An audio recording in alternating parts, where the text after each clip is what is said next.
consider yourselves liars? I know, that's kind of harsh, right? Now, how many of you ever massage the truth a little bit? You ever do that?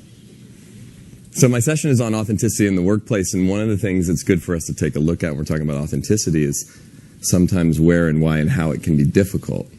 So as Christine mentioned, I wrote a book on authenticity called Be Yourself, Everyone Else Is Already Taken. And the book came out about 5 years ago, and I live in California in the Bay Area. And right after the book came out, the book came out on a Monday. We launched it. We did some things online. I did a few events, some media stuff, but I actually hadn't been in a bookstore. So at the end of that week, I went down to the local Barnes & Noble near where I live. Wanted to go in the store and make sure they had the book.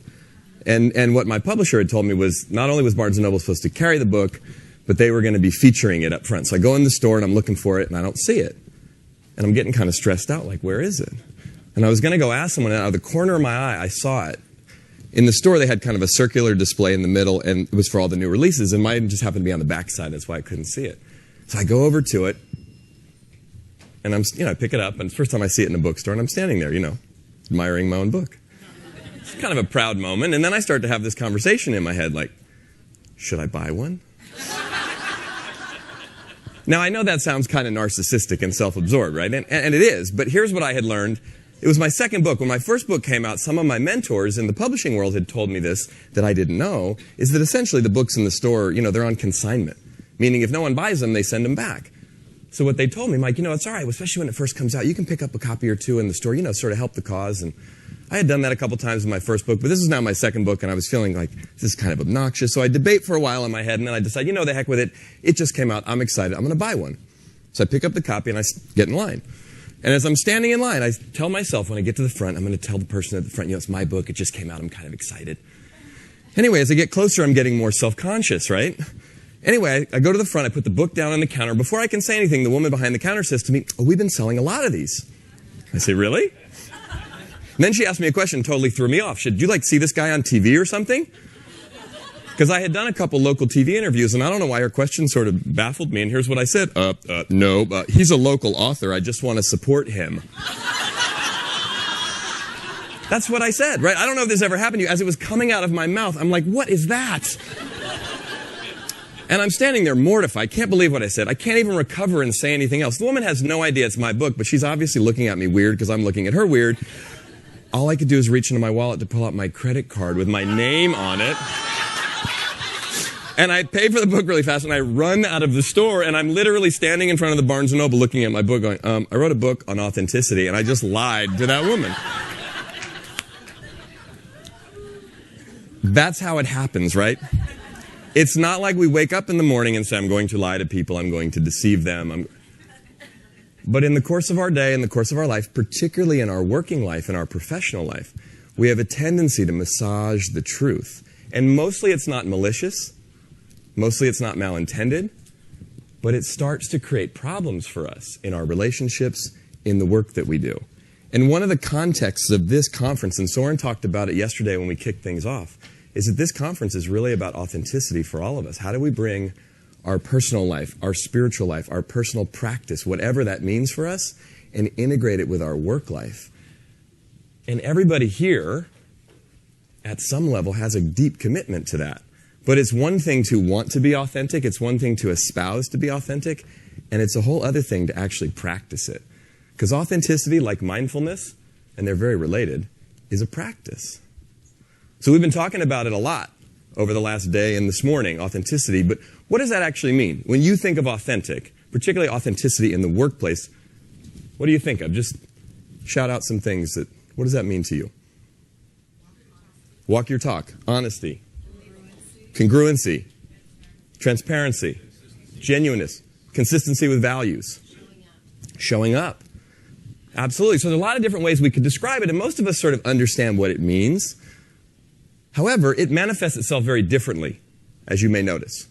Right? How many of you notice authenticity in New York looks a little different than other places?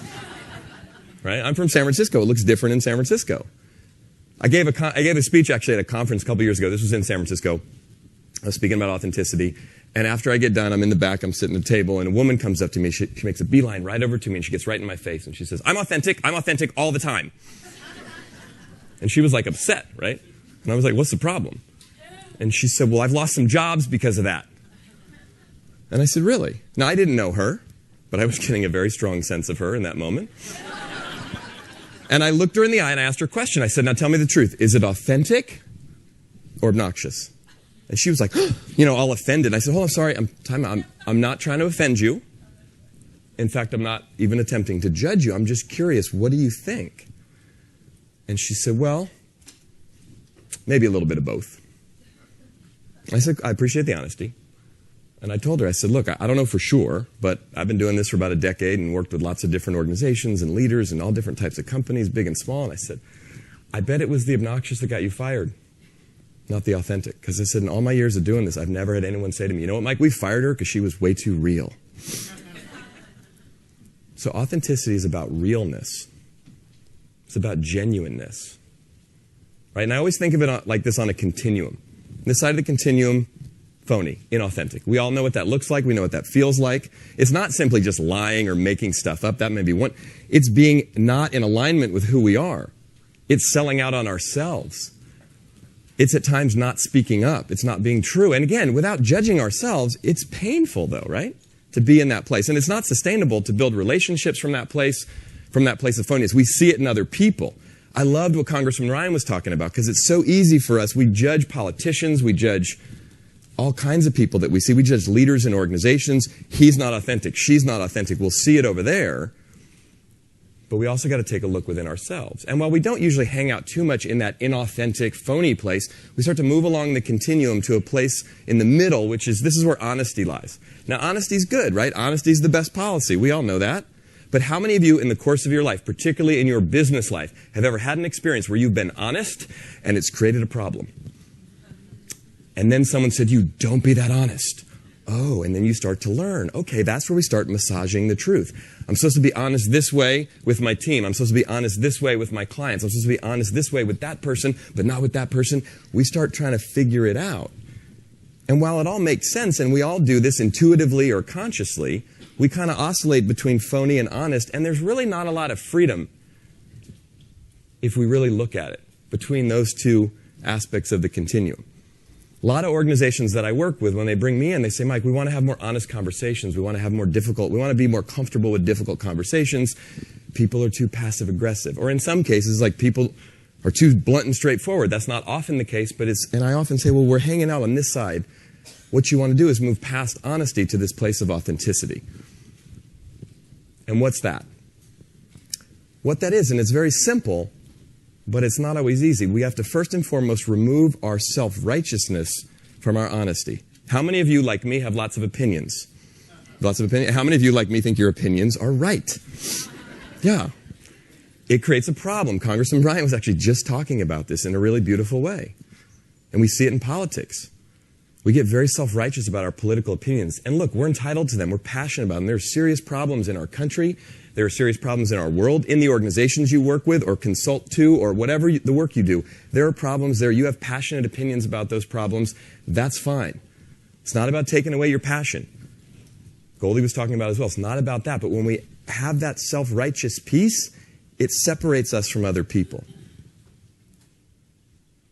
It's not conducive to building relationships. It's not conducive to creating empathy and compassion between human beings and even for ourselves. So we have to remove the self-righteousness, which is no small thing and not necessarily easy to do. And the other thing we got to do, and this one can even be more challenging at times, is add vulnerability. When you remove self-righteousness and add vulnerability to honesty, then you get to authenticity. Mark yesterday. How many of you here were yesterday when you saw Mark, the CEO of Aetna? How amazing and beautiful was that? And what Mark was doing, as he was sharing his story and sharing his perspective, from my perspective, first experience I ever had, I didn't know anything about him or what, I was blown away by the level of vulnerability and authenticity. And Soren spoke to it this morning, that came from him, absolutely, but it also came from us, because there's a space created here that makes it safe to be vulnerable. But the power of that, given the position that he's in, wow. That speaking that vulnerably, that authentically, I don't know about you, but I was moved. I was inspired, like, my goodness. That's what it looks like. So the question that we have to ask ourselves, and most of us, we're drawn to it. When people are being real and being authentic, you notice there's a quality about it that has us drawn to that, connected to that. When we express ourselves, when we live in a moment, because the thing about authenticity, as one of my mentors says to me all the time, and I so appreciate this feedback, he says to me all the time, Mike, the truth can't be rehearsed. It's an in-the-moment phenomenon. There's no such thing as an authentic person, because we have moments of authenticity and moments of inauthenticity all the time. There are authentic moments. Just like meditation is a practice, authenticity is a practice. What makes it difficult or challenging, though? In work, how many of you work for an organization, for a company? Raise your hand. Okay. How many of you consult with or work with or practitioner that goes in and works with companies? Okay, and how many of you don't fall into either of those categories? Okay, so just think of your work life. Whether you work for a big company, a small company, whether you work for yourself, your consulting company, whatever you do, what makes it difficult or challenging in your professional life specifically to be authentic in the way that I'm talking about it? What makes that challenging? Fear. And what are we afraid of? Judgment. What else? Being misunderstood. Expectation. I'm supposed to be this. People expect this from me. I have this skill. I'm at this level. I've been doing it this long, right? What else? Business. Oh, busyness. Yeah, I'm busy.